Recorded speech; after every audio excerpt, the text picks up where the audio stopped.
नमस्ते, twin world में आपका स्वागत है। एक बहुत ही महंगे क्लब में एक हाई क्लास पार्टी चल रही थी। दिलीप अपने अमीर दोस्तों और उनकी मॉडर्न वाइफ के साथ बीच में खड़ा अपनी तारीफों के पुल बांध रहा था।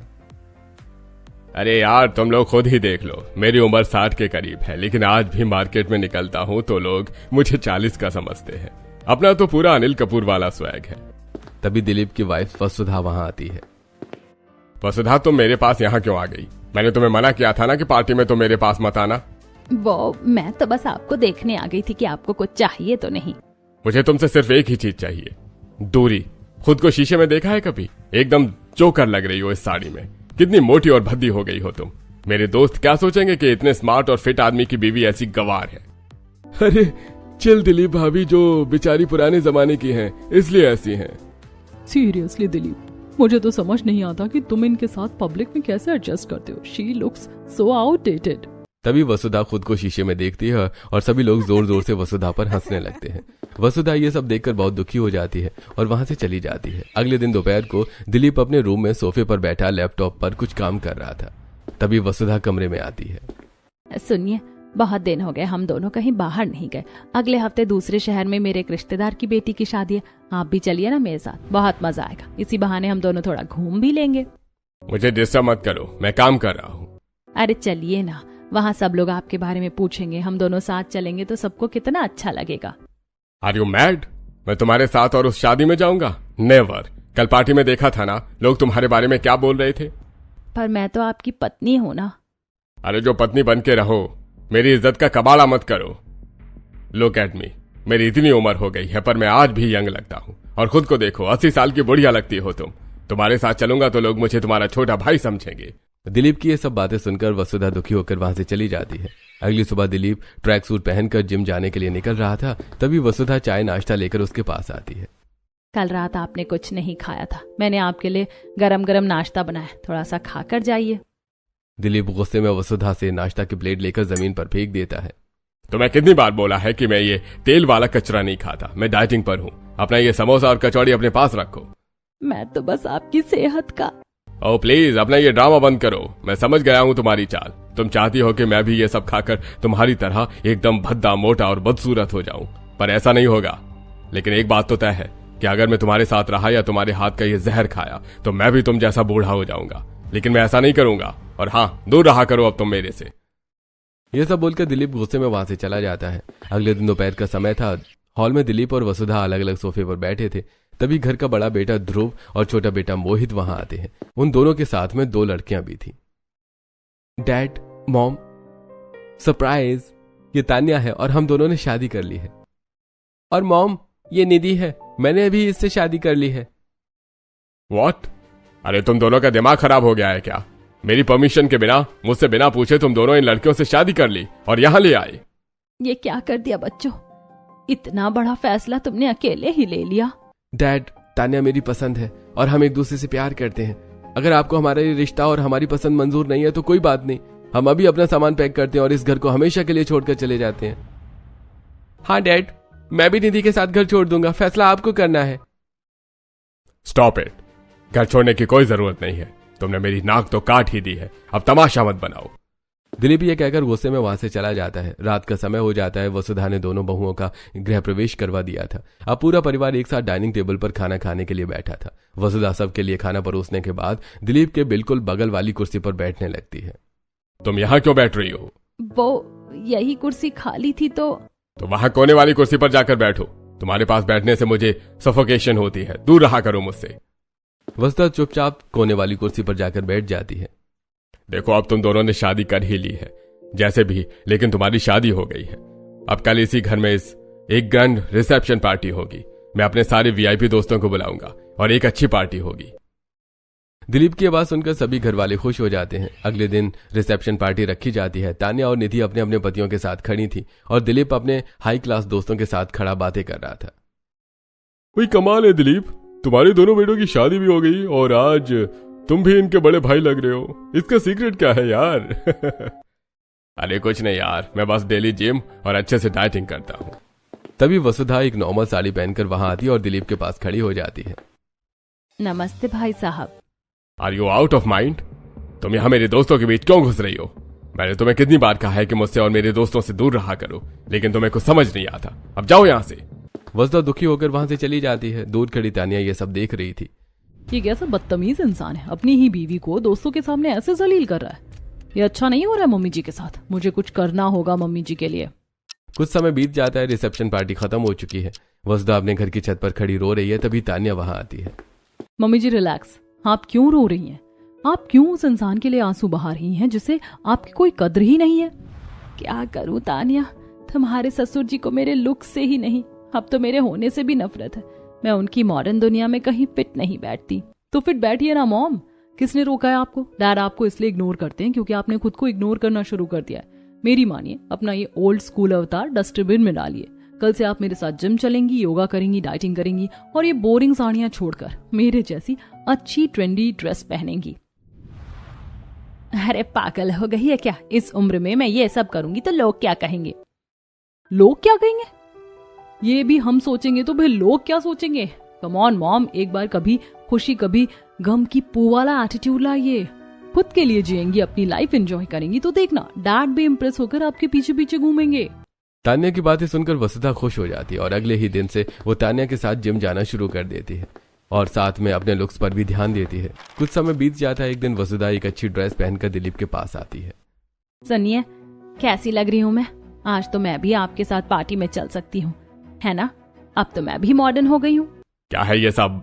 वसुधा, तुम्हें लगता है ये टीनेजर्स वाली ड्रेस पहनकर तुम कटरीना कैफ लगोगी? पर आपने ही तो कहा था कि मैं जोकर लगती हूँ। मैं तो बस आपके जैसी दिखने की कोशिश। Just shut up. मेरी क्लास और तुम्हारी चीप मेकओवर में बहुत फर्क है। उम्र ढल गई है तुम्हारी, लेकिन अकल नहीं आई। मैंने पहले भी कहा था और आज भी कह रहा हूँ, तो मेरे साथ मेरी पार्टीज में नहीं जाओगी, मतलब नहीं जाओगी। दिलीप गुस्से में वहां से चला जाता है। मैंने सोचा था बुढ़ापे में हम दोनों एक दूसरे का सहारा बनेंगे, एक साथ रहेंगे, पर मैं कुछ भी कर लूं ये इंसान कभी मेरा नहीं हो सकता। इस भरी पूरी फैमिली में मैं आज एकदम अकेली हो गई हूँ। इस शहर से दूर एक नए शहर में तान्या का कजन भाई गौतम अपने घर के हॉल में सोफे पर बैठा टीवी देख रहा होता है। तभी उसकी पत्नी पल्लवी वहां आती है। सीरियसली गौतम, मैं सुबह से ऑफिस में क्लाइंट्स के साथ अपना दिमाग खराब कर रही हूँ और तुम यहाँ आराम से बैठकर टीवी देख रहे हो। पल्लवी, तुम जानती हो मार्केट की हालत क्या है। मेरी जॉब छूट गई है। मैं रोज इंटरव्यू दे रहा हूँ लेकिन मुझे जॉब नहीं मिल रही है। अब इसमें मैं क्या कर सकता हूँ? इसमें मेरी गलती तो नहीं है ना? इसमें तुम्हारी गलती नहीं है, इसमें सबसे बड़ी गलती मेरी है कि मैंने तुम जैसे एक यूजलेस और बेरोजगार इंसान से शादी की। मेरे सारे कलीग्स के हस्बैंड्स बड़ी बड़ी कंपनियों में काम करते हैं और मेरा हस्बैंड घर में बैठकर बस टीवी देखता रहता है। गौतम ये सब सुनकर बहुत दुखी हो जाता है और वहां से चला जाता है। ऐसे कुछ दिन बीत जाते हैं। एक दिन पल्लवी अपने कुछ अमीर दोस्तों के साथ हॉल में बैठी कॉफी पी रही थी और किसी बड़ी बिजनेस डील पर डिस्कस कर रही थी। तभी गौतम वहां आता है। पल्लवी, ये बिजली का बिल भरना था तो। Are you blind Gautam? तुम्हें दिख नहीं रहा है कि मैं अपनी फ्रेंड्स के साथ एक बहुत इंपॉर्टेंट मीटिंग कर रही हूँ? और तुम मुझे ये बताओ कि तुम मुझे छोटी छोटी बातों के लिए डिस्टर्ब क्यों करते हो? वैसे भी तुम्हें काम ही क्या है? सारा दिन इधर उधर टाइम पास करने के अलावा आता ही क्या है तुम्हें? अरे पल्लवी, तुम तो घर पर फुल टाइम हाउस हस्बैंड मिल गया है जो घर को अच्छी तरह से संभाल सकता है। सही कहा अजय, ये इसी लायक है। सब गौतम पर जोर जोर से हंसने लगते हैं। गौतम दुखी होकर वहां से अपने कमरे में चला जाता है। क्या मेरी कोई सेल्फ रिस्पेक्ट नहीं है? जॉब के आगे मेरी पत्नी तो मुझे इंसान ही नहीं समझती। हर जगह बस मेरी बेइज्जती करती रहती है। ऐसा कोई नहीं है मेरी लाइफ में जिसे मैं ये सब बता सकूं, अपनी बातें शेयर कर सकूं। अब मैं बिल्कुल अकेला पड़ गया हूं। गौतम और पल्लवी के बीच उम्र का अंतर अब दोनों के रिश्ते में भी फासले लाने लगा था। कुछ समय बीत जाता है। रात का समय था। गौतम अपने रूम में था। तभी पल्लवी वहां आती है। कल से अपनी पैकिंग शुरू कर दो गौतम, मेरा ट्रांसफर हो गया, हम लोग शिफ्ट कर रहे हैं। शिफ्ट? पर कहां? और तुमने मुझसे एक बार पूछा तक नहीं? तुमसे पूछने की जरूरत क्या है? पैसे मैं कमा रही हूँ, डिसीजन मैं लूंगी। और हाँ, हम उसी शहर में जा रहे हैं जहाँ तुम्हारी बहन तान्या रहती है। मैंने तान्या के मोहल्ले में एक नया फ्लैट बुक कर लिया है जो मेरे नए ऑफिस के बहुत पास है। अब पैकिंग करना शुरू कर दो, हमें जल्दी ही यहाँ से निकलना है। कुछ दिनों बाद पल्लवी गौतम उसी मोहल्ले में शिफ्ट हो जाते हैं जहां दिलीप, वसुधा, तान्या और निधि रहते थे। आज गौतम और पल्लवी ने पार्टी रखी थी। सभी लोग आए हुए थे। तान्या और निधि भी वहां आई हुई थी। वाह पल्लवी भाभी, मानना पड़ेगा घर का इंटीरियर एकदम क्लासिक और प्रीमियम है। भैया आपकी चॉइस बहुत अच्छी है। और प्लीज तान्या, इसमें तुम्हारे भैया की कोई चॉइस नहीं है। ये घर, ये इंटीरियर सब मैंने करवाया है, वो भी अपने पैसों से। पल्लवी को तो शर्म भी नहीं आ रही है। ये मेरी ही बहन के सामने मुझे नीचा दिखा रही है। ऐसे कुछ समय और बीत जाता है। दिलीप का घर आज बहुत अच्छे से सजा हुआ था क्योंकि आज दिलीप और वसुधा की एनिवर्सरी की पार्टी थी। सभी आए हुए थे, गौतम और पल्लवी आ चुके थे। तभी दिलीप वहां आता है। अरे वाह दिलीप, मानना पड़ेगा बॉस, उम्र तो जैसे तुम्हारी मुट्ठी में कैद है। तुम तो आज भी अनिल कपूर को टक्कर दे रहे हो यार। Happy anniversary. हाँ, थैंक्स रमन। डैड का ये मैं हूँ डॉन वाला एटीट्यूड कभी खत्म नहीं होगा। ऐसा लग रहा है जैसे एनिवर्सरी नहीं, इनका कोई सोलो फैशन शो चल रहा है। वो तो है तान्या, पर सासू माँ कहाँ है? वो अभी तक नीचे नहीं आई। तभी वसुधा वहां आती है। उसने आज एक बहुत ही सिंपल साड़ी पहनी हुई थी। वसुधा सीधे दिलीप के पास जाकर खड़ी हो जाती है। वसुधा, ये क्या पहन कर आई हो तुम? मेरी एनिवर्सरी की पार्टी है या किसी की शोक सभा? पर ये तो मेरी फेवरेट साड़ी है। शट अप, जरा खुद को आईने में देखो, बिल्कुल जोकर लग रही हो। मेरे सारे दोस्त अपनी वाइफ के साथ मॉडर्न ड्रेसेस में आए हैं और तुम यहाँ मेरी काम वाली बाई लग रही हो। तुमने कसम खा रखी है ना कि मुझे मेरे दोस्तों के सामने हमेशा जलील करवाओगी। अब जाओ यहाँ से और मेरे पास मत आना। वसुधा दुखी होकर दूर एक कोने में जाकर खड़ी हो जाती है। तभी गौतम वहां आता है और कोने में खड़ी उदास वसुधा के पास जाता है।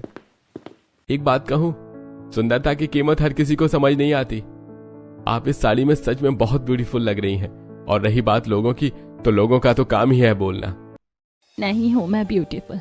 अगर मैं ब्यूटीफुल होती तो मेरे हस्बैंड मुझे अपनी वाइफ समझते, ना कि घर में रखा कोई फर्नीचर समझते। तुम्हें पता है मैं अपने हस्बैंड के लिए घर का वो पुराना फर्नीचर हूँ जिसे कोई देखना नहीं चाहता। अब मैं बिल्कुल अकेली हो गई हूँ। मैं आपका दर्द बहुत अच्छे से समझ सकता हूँ, क्योंकि मेरी कहानी भी बिल्कुल ऐसी ही है। मेरी पत्नी पल्लवी के पास पैसा, स्टेटस सब कुछ है और सबके लिए टाइम है सिवाय मेरी। मैं तो बस एक फेलियर हूँ उसकी नजरों में। उसने तो मुझे इंसान समझना ही छोड़ दिया है। गौतम और वसुधा इसी तरह कुछ देर बातें करते हैं और फिर गौतम अपने घर चला जाता है। अगली सुबह वसुधा ट्रैक सूट पहनकर घर से बाहर निकलती है और गौतम के साथ वॉक करने के लिए निकल जाती है। दोनों एक साथ वॉक करते हुए पार्क में पहुंच जाते हैं। सीरियसली आपने दिलीप जी को प्रोटीन शेक में चीनी मिला दी थी? अरे और नहीं तो क्या, बहुत घमंड है ना उन्हें अपनी डाइट का। वसुधा और गौतम बातें करते हुए वॉक कर रहे थे।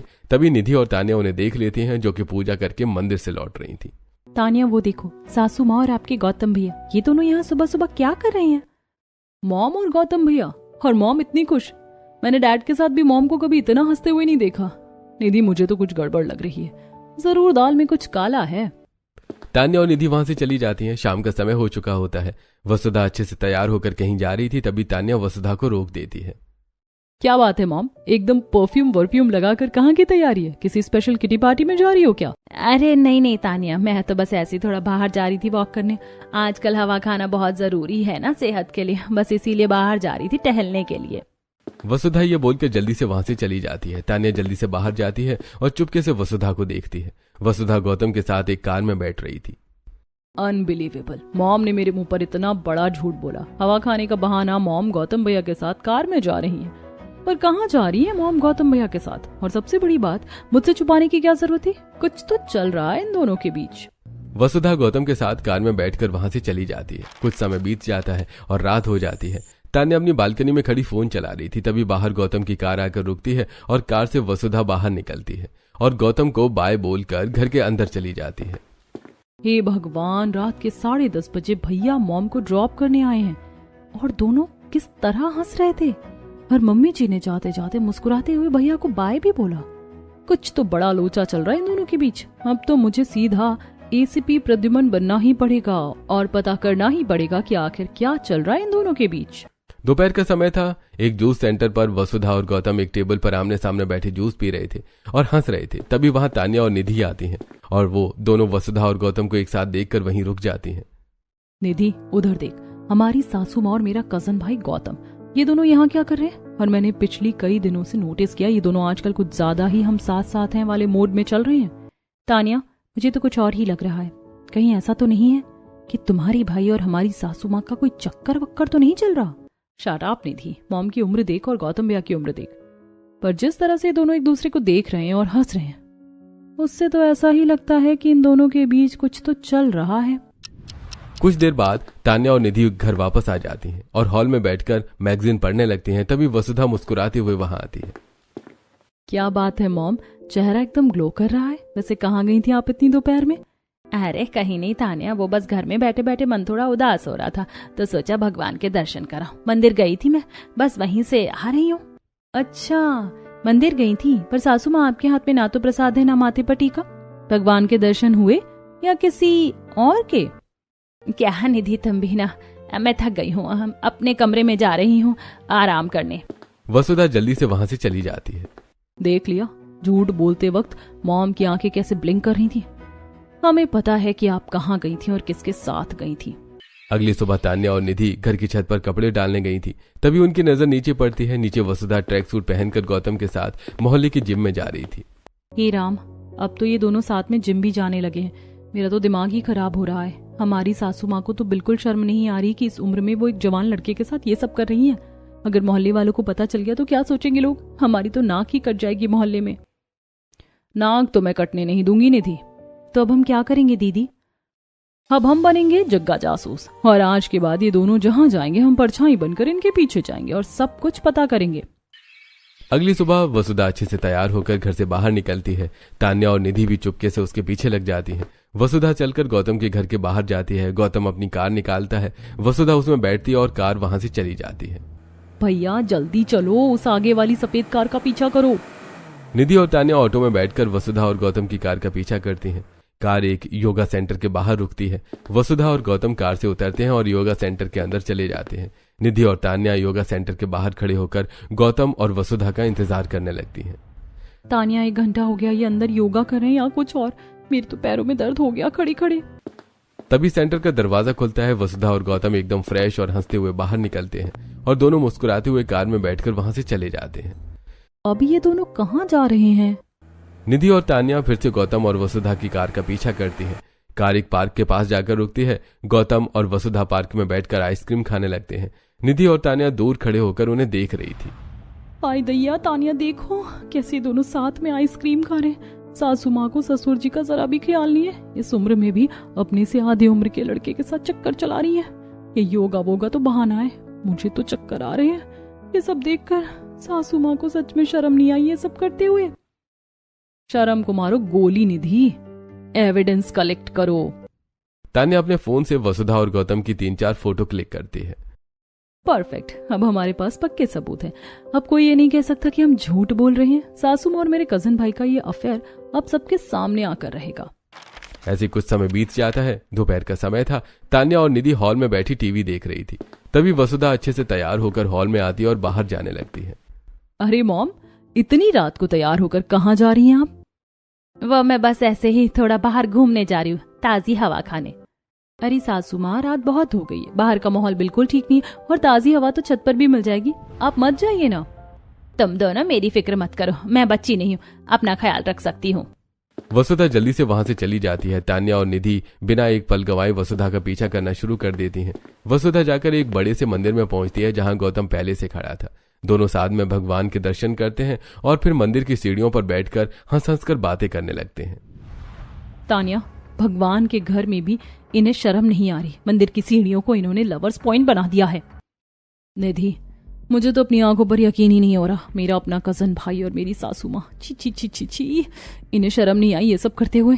अब तो मैं इन दोनों को छोड़ूंगी नहीं। इनका ये सीक्रेट रोमांस मैं सबके सामने लाकर ही दम लूंगी। अरे नहीं नहीं तान्या, रुको, एकदम से सिंघम मत बनो। अगर हम अभी जाकर सबको बताएंगे तो कोई हमारी बात पर यकीन नहीं करेगा, उल्टे हम ही झूठे साबित हो जाएंगे। तो अब क्या करें? आरती उतारे इनकी?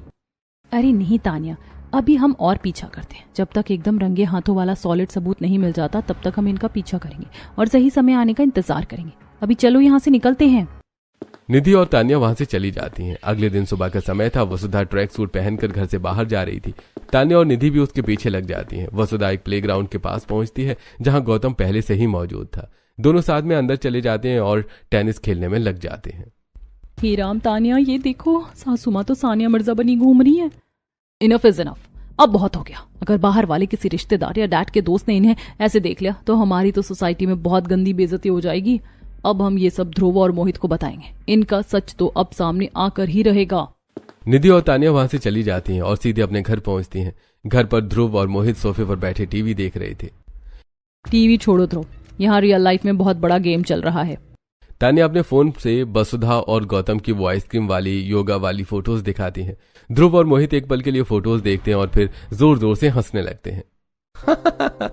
सीरियसली निधि, तुम दोनों के पास कोई और काम नहीं है क्या? अरे तुम दोनों हंस क्यों रहे हो? ये सच है, मम्मी जी और गौतम भैया का चक्कर चल रहा है। ओ कम ऑन तान्या, ये सब कैसा प्रैंक है? आजकल एआई का जमाना है, कोई भी फोटो बन जाती है। मॉम थोड़ी अजीब है, शांत रहती हैं, इसका मतलब ये थोड़ी है कि वो तुम्हारे भाई के साथ अफेयर करेंगे। और हाँ, तुम दोनों अपना ये जासूस वाला दिमाग सीरियल देखने में लगाओ, रियल लाइफ में नहीं। ये बोलकर ध्रुव और मोहित वहां से चले जाते हैं। पल्लवी बेड पर बैठी लैपटॉप पर काम कर रही थी, तभी गौतम बहुत घबराया हुआ कमरे में आता है। उसके हाथ में कुछ रिपोर्ट्स थी। पल्लवी, मुझे तुमसे कुछ बहुत जरूरी बात करनी है। ये रिपोर्ट्स, मुझे कुछ बताना है तुम्हें। गौतम प्लीज, मुझे कुछ नहीं सुनना। मेरी एक इंटरनेशनल क्लाइंट के साथ बहुत इंपॉर्टेंट मीटिंग चल रही है, इसीलिए प्लीज मुझे परेशान मत करो। अब जाओ यहाँ से। काश तुम्हारे पास मेरे लिए 2 मिनट होते। गौतम चुपचाप वहां से चला जाता है। अगले दिन एक पार्क में गौतम और वसुधा एक बेंच पर बैठे थे। गौतम बहुत सीरियस होकर वसुधा को कुछ रिपोर्ट्स दिखा रहा था और कुछ बात कर रहा था। अगले दिन पूरा परिवार ध्रुव, मोहित, निधि, तान्या और वसुधा हॉल में बैठे थे। तभी दिलीप एक बड़ा सा ब्लैक सूटकेस लेकर वहां आता है। लिसन एवरीवन, ये कोई मामूली सूटकेस नहीं है। इसमें मेरे एक बहुत खास दोस्त का 50 लाख रुपए कैश रखा है। उसे कुछ प्रॉपर्टी का सेटलमेंट करना है। वो कल परसों आकर ये ले जाएगा। तब तक के लिए मैं इसे अपने रूम की सेफ में रख रहा हूं। दिलीप वो सूटकेस लेकर अपने कमरे में चला जाता है। अगले दिन सुबह दिलीप का दोस्त रमन घर में खड़ा जोर जोर से चिल्ला रहा था। दिलीप भी बहुत घबराया हुआ था। कहां गया सूटकेस? कल मैंने अपने हाथों से उसे रूम में रखा था। क्या घर में कोई भूत आ गया है जो सूटकेस ले उड़ा? वही दिलीप, मुझे ये सब फालतू के बहाने मत सुना। अगर शाम तक मुझे मेरा सूटकेस नहीं मिला ना, तो मैं पुलिस लेकर आऊंगा और तुझे सीधा जेल भिजवा दूंगा। रमन ये बोलकर वहां से चला जाता है। जिस किसी ने भी ये घटिया हरकत की है ना, वो खुद मेरे सामने आ जाए, वरना मैं किसी को नहीं छोड़ूंगा। ओ गॉड निधि, ये तो बहुत सीरियस मैटर हो गया। पता नहीं वो सूटकेस कौन ले गया। समय बीत जाता है। रात के 11 बज चुके थे। तान्या और निधि लाइट बंद करके हॉल में बैठी थी और बातें कर रही थी। तान्या, मुझे तो बहुत डर लग रहा है। 50 लाख कोई छोटी रकम थोड़ी है। अगर पुलिस आ गई तो सबको लाइन में खड़ा करके डंडे मारेगी। पता नहीं घर का भेदी कौन है जो वो ब्लैक सूटकेस उड़ा ले गया। एग्जैक्टली निधि, बाहर से तो कोई आया नहीं, चोर घर के अंदर ही है। तभी दोनों देखते हैं कि वसुधा एक बड़ा सा ब्लैक सूटकेस लिए चुपके से बाहर जा रही है। ओ माय गॉड निधि, वो देख, डैड का सूटकेस भी ब्लैक था और मॉम के हाथ में भी ब्लैक सूटकेस है। हे राम, मतलब चोरी सासू माँ ने की है। पर वो इतनी रात को ये पैसों भरा सूटकेस लेकर जा कहाँ रही है? वसुधा जल्दी से घर के बाहर निकल जाती है। निधि और तान्या भी उसके पीछे चली जाती हैं। घर के बाहर गौतम की कार खड़ी थी और गौतम भी एक सूटकेस लेकर खड़ा हुआ था। तान्या, वो तो गौतम भैया है और उनके हाथ में भी सूटकेस। गौतम वसुधा के हाथ से वो ब्लैक सूटकेस लेता है और उसे अपने सूटकेस के साथ कार की डिक्की में रख लेता है। फिर दोनों कार में बैठकर वहां से चले जाते हैं। अब सब कुछ शीशे की तरह साफ है निधि। मॉम ने पहले डैड की तिजोरी साफ की, 50 लाख उड़ाए और अब मेरे ही कजिन भाई के साथ शहर छोड़कर भाग रही हैं। अब क्या करे तान्या, ये दोनों तो निकल गए। अरे ऐसे कैसे निकल गए? पिक्चर का क्लाइमेक्स तो अब हम लिखेंगे। तू जा और डैड, ध्रुव और मोहित को उठा। मैं भी पल्लवी भाभी को कॉल लगाती हूँ। आज रात दोनों का सच सबके सामने आकर रहेगा। निधि जल्दी से दिलीप और ध्रुव को जगाती है और तान्या जाकर पल्लवी को और फिर सब इकट्ठा होकर कार से गौतम और वसुधा की कार का पीछा करते हैं। मेरी नाक कटवा कर रख दी है उस औरत ने। शर्म नहीं आई उसे इस उम्र में ये सब करते हुए। डैड, वो लोग पक्का एयरपोर्ट ही जा रहे होंगे। गौतम भैया ने कल ही अपना पासपोर्ट रिन्यू करवाया था।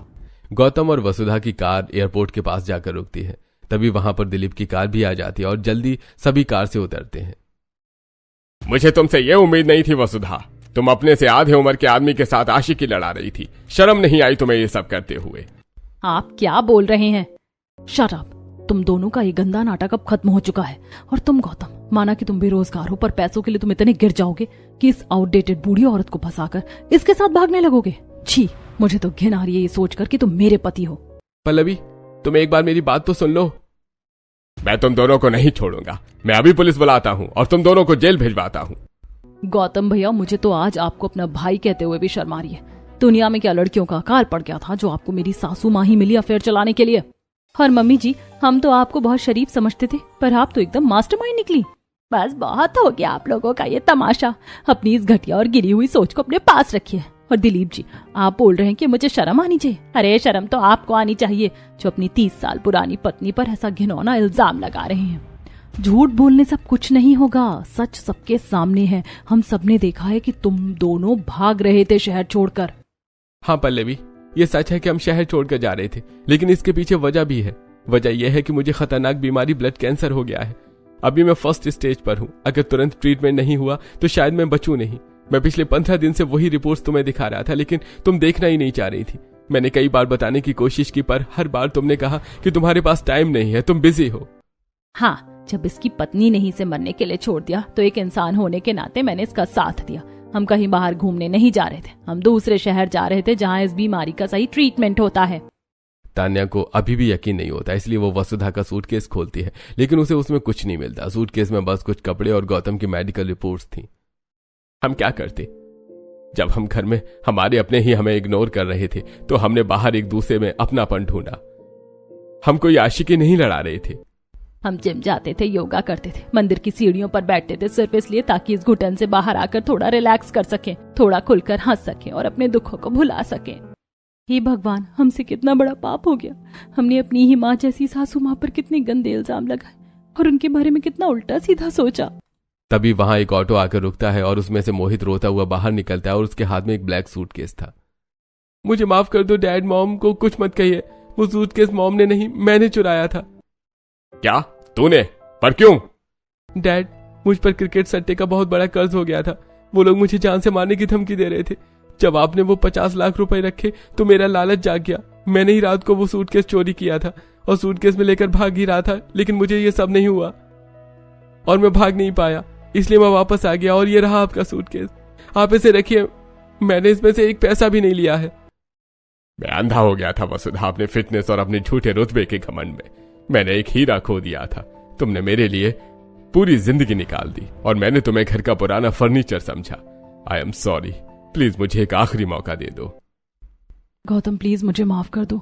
मैं काम और पैसों के नशे में अंधी हो गई थी कि तुम्हारा दर्द दिखा ही नहीं। मेरी सारी डील्स भाड़ में जाएं।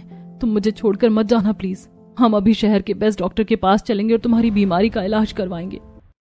मॉम, हम दोनों दुनिया की सबसे घटिया बहू हैं, प्लीज हमें माफ कर दीजिए। अरे पागल बच्चों, परिवार में गलतियां होती हैं। सुबह का भूला शाम को घर आ जाए तो उसे भगाया नहीं करते। गौतम को भी उसकी पल्लवी मिल गई और मुझे भी अपना परिवार मिल गया। कुछ समय बीत जाता है। रात का समय था। दिलीप के बड़े घर में एक बहुत बड़ी पार्टी चल रही थी। पूरा परिवार पार्टी एंजॉय कर रहा था। आज वसुधा ने बहुत ही मॉडर्न साड़ी पहनी थी और वो दिलीप के साथ खड़ी मुस्कुरा रही थी।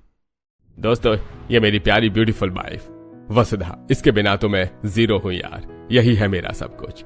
वहीं दूसरी तरफ पल्लवी और गौतम एक साथ खड़े थे और दोनों बहुत खुश लग रहे थे। निधि, आज एक बात तो क्लियर हो गई कि हमारी इमेजिनेशन किसी बॉलीवुड डायरेक्टर से कम नहीं है। रियलिटी बेचारी इतनी सिंपल थी और हमने अपनी ओवर थिंकिंग से उसमें सस्पेंस, अफेयर, चोरी सब घुसा दिया। वही तो, हम भी बिना सर पैर की कहानी बना रहे थे। ये खाली दिमाग सच में शैतान का घर होता है। फालतू सोचना बंद करेंगे तो आधी प्रॉब्लम तो वैसे ही सॉल्व हो जाएगी। चलो अब ये सब भूलकर एक नई शुरुआत करते हैं। गाइस कम ऑन, एक फैमिली सेल्फी तो बनती है। पूरा परिवार दिलीप, वसुधा, तान्या, ध्रुव, निधि, मोहित, गौतम और पल्लवी एक साथ खड़े होते हैं और सभी एक साथ एक अच्छी फैमिली फोटो लेते हैं।